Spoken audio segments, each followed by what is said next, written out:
বিশ্বকবি রবীন্দ্রনাথ ঠাকুর তার এই কবিতায় লিখেছেন, শুধু 2 বিঘে ছিল মোর ভুঁই, সবই গিয়েছে ঋণে।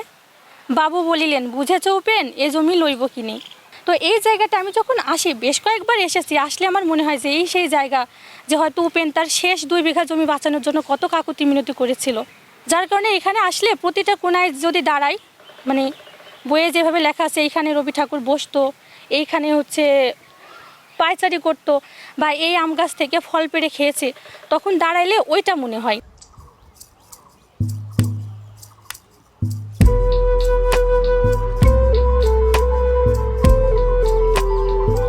দুই বিঘা জমিনের গরিব কৃষক উপেনের রূপকার নোবেল বিজয়ী রবীন্দ্রনাথ ঠাকুরের জন্ম জয়ন্তী উৎসব আয়োজনে সাজানো হচ্ছে শিলাইদহের কুঠিবাড়ি। কুষ্টিয়ার শিলাইদহ কুঠিবাড়িতে 8 মে 25শে বৈশাখ উদযাপিত হতে যাচ্ছে বিশ্বকবির 164তম জন্মজয়ন্তী উৎসব।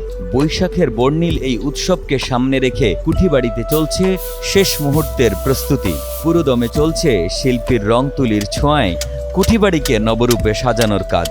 পরিচ্ছন্নতা করছি আর কি, মিউজিয়ামটা পরিষ্কার করা হচ্ছে, প্লাস দেখা যাচ্ছে বাগান পরিচ্ছন্নতা করা হচ্ছে, তারপরে গাছগুলো মানে কাটিং করা হচ্ছে।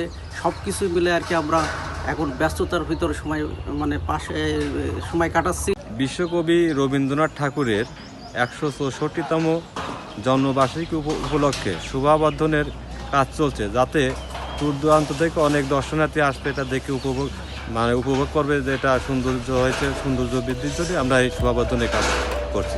টানা 7মবারের মতো বেস্ট টিস্যু পেপার ব্র্যান্ড হিসেবে স্বীকৃতি পেয়েছে বসুন্ধরা টিস্যু। রবীন্দ্রসঙ্গীত, রবীন্দ্রনাথের লেখা গান, কবিতা, আলোচনা সভা ও সাংস্কৃতিক অনুষ্ঠানের মধ্য দিয়ে শেষ হবে 3 দিনের এই অনুষ্ঠান। প্যান্ডেল তৈরির কাজ চলছে, আমরা চেষ্টা করতেছি 25শে বৈশাখের আগেই আমাদের বাঁশের কাজ, প্যান্ডেলের কাজ দ্রুত শেষ করার। কবিগুরু রবীন্দ্রনাথ ঠাকুরের জন্মবার্ষিকী উপলক্ষে এখানে অনুষ্ঠান হবে, আর সেই জন্য আমরা রঙের কার্যক্রম করতেছি। রঙের কাজ প্রায় শেষের দিকে।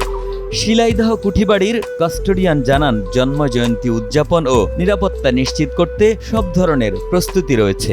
প্রস্তুতি প্রায় শেষ পর্যায়ে। আপনারা দেখছেন যে প্যান্ডেল তৈরির কাজ চলমান এবং বিভিন্ন জায়গায় রং তুলির ছোঁয়ার কাজ চলছে।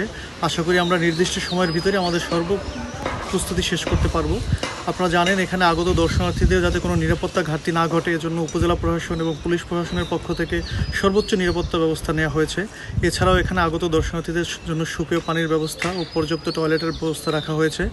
আপনারা জানেন, এখানে বিভিন্ন সাংস্কৃতিক অনুষ্ঠান অনুষ্ঠিত হবে। এখানে কবিগুরু রবীন্দ্রনাথ ঠাকুরের বিভিন্ন গান, কবিতা, নৃত্য এখানে হবে। এছাড়াও নাটক মঞ্চায়িত হবে। পদ্মাপাড়ের নয়নাভিরাম সৌন্দর্যে বিমুগ্ধ কবি রচনা করেন সোনার তরী, চিত্রা, চৈতালি সহ বিখ্যাত সব গ্রন্থ। এই কুঠিবাড়িতে বসেই অনুবাদ করেন গীতাঞ্জলি কাব্যের, যে কাব্য দিয়েই 1913 সালে সাহিত্যে নোবেল পুরস্কার অর্জন করেন ভানুসিংহ ছদ্মনামের রবীন্দ্রনাথ। এলাকাবাসীর প্রত্যাশা, প্রতিবারের ন্যায় এবারও উৎসাহ, উদ্দীপনা ও শান্তিপূর্ণভাবে পালিত হবে দিনটি। কুষ্টিয়া থেকে খালিদ সাইফুল্লাহর পাঠানো তথ্যচিত্রে ডেস্ক রিপোর্ট, কালের কণ্ঠ।